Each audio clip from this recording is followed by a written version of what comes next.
The topic of today's video is how to send crypto from crypto.com to another wallet. So here we are on the crypto.com app, and what we want to do is navigate to the account section on the bottom left. In here, we're going to click on crypto, and then we'll click on transfer, choose external wallet, and then we want to go to the top right and click on the plus icon if your wallet is not here already. Here we'll select the cryptocurrency that this wallet is for that we're about to add. And here we're going to paste our wallet address and then type in the name of your wallet and hit continue.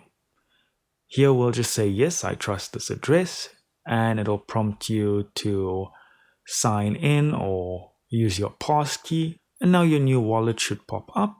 Click on it and then click on confirm and withdraw. And then you want to put in the amount of BTC you want to send, either in your current currency or in BTC, and click on withdraw. And that's all there is to it. Thank you so much for watching.